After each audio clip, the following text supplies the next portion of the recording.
Why is GATT bad at a time that many people believe that NAFTA has proven, despite all the warnings, to be good for the United States and good for Mexico?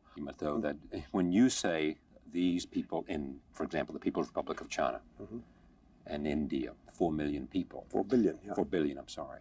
The argument is also made that they, all of a sudden, not only is there a question of the price of their labor, but it is a huge buying power that they have, that China, in the new millennium, will be the world's fastest growing economy. That's great. And that it'll be a market. That's wonderful. And those people will be buying products. That's wonderful. From the industrialized Wonderful. world. And let's benefit from that.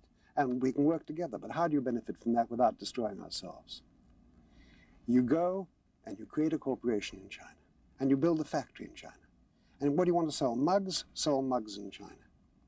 And you conquer part of the Chinese market by competing there fair and square in China. That's life. That's adding to the activity of China. You're a corporate citizen over there. You're working over there. But if you move a factory from the States and take that to China, not so as to conquer the Chinese market, but so as to re-import the goods into the States, so as to get cheap labor, what are you doing? What you are doing is you are saying to your employees here, you're too expensive, folks. You want money, you want protection, you want unions, you want holidays. Forget it. We can employ 47 people over there who want nothing. So the so-called recovery, which is a recovery of economic indices, hasn't got the feel-good factor because people's salaries have gone down. They're going to go down much more. It's only beginning. And the reason is very straightforward. When you manufacture something, anything, this table, you have a value added. The value added is when you take the raw materials and you manufacture a product. The value you add is known as value added. And that is shared between capital and labor. And the whole division, the sharing of that, has been the subject of massive debates for generations. How much should go to capital? How much should go to labor? You've had strikes, you've had lockouts, you've had political debates. All of a sudden, by creating a global marketplace for labor, but by creating circumstances where people are making the same product with the same technology and the same capital, and the only variant is cost of labor, you are shattering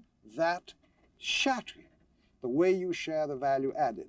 And that means that you are destroying the basis on which we've been able to create an equilibrium and have a stable society. Okay, but let me just take this argument. This is the same thing we've heard about protectionism every time it comes up. Not. No, absolutely not. I am entirely for free enterprise. I am for free markets. I believe that you have... I'm waiting for the but. Oh, I'm giving you the but. I'm not for the destruction of one's society. Can you explain, what is the purpose of an economy in your view? Well, I know this is a point that you feel very strongly about. It has many purposes, in fact, to play a role in a society in terms of creating jobs, in terms of playing a positive force, in terms of giving people an opportunity to serve, to take care of their family, giving people an opportunity to participate in their society. In other words, the economy is there to serve the fundamental needs of society. Yes. Which are prosperity. Yes. Which are stability. Yes. And which are contentment. Do you agree with that or not? That is the basis. That's the basis of my thinking. Right. And what I'm saying at this stage is that if, purely for an economic doctrine, you have a situation whereby the economy grows, but you create poverty, unemployment, and you destabilize the society, you're in trouble. When I was a boy, we were taught that irreversibly we were moving towards progress. Yes. That material wealth, material prosperity would solve our problems, would improve our way of life, and improve our civilization. We were taught that.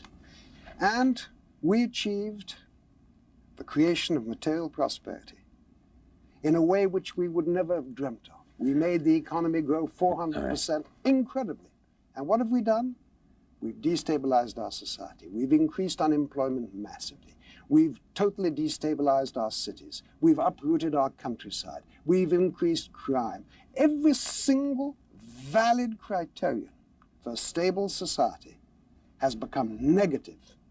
Therefore, something must be wrong. And what has become wrong is that instead of the economy being there to serve us, we are there adoring, serving economic indices. All right.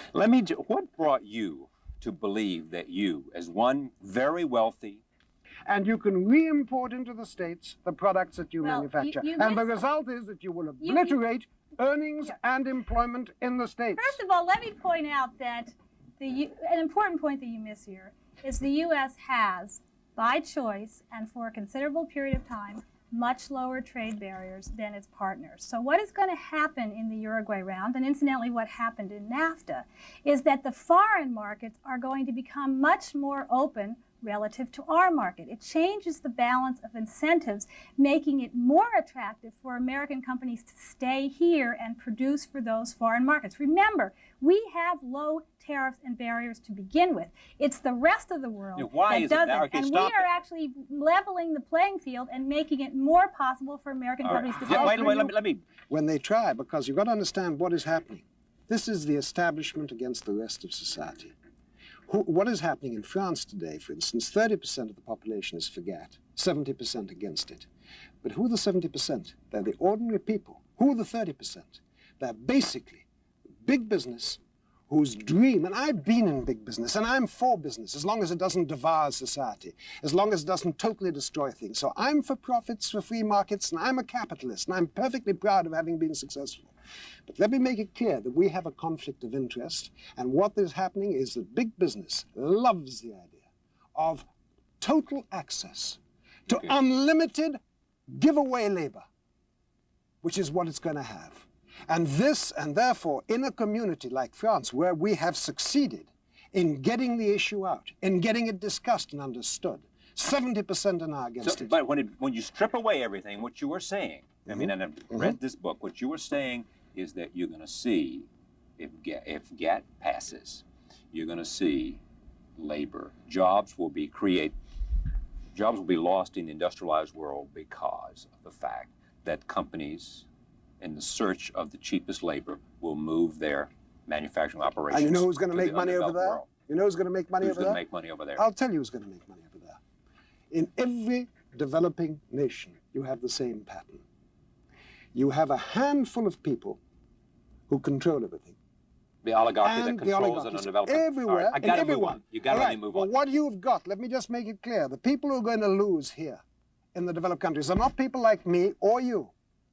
They're going to be the people who lose their jobs out there. It is the poor in the rich countries who are going to be subsidizing the rich in the poor countries. What is this nonsense? Everything is based in our modern society on improving an economic index. How do we get greater economic growth? How do we grow GNP? And the result is we are destroying the stability of our societies because we are worshiping the wrong God, economic index. And the God we should worship is? Is that the economy, like everything else, is a tool which should be submitted, should be subject to the true and fundamental requirements of society. Which we suggested earlier in terms of serving the people. That's right.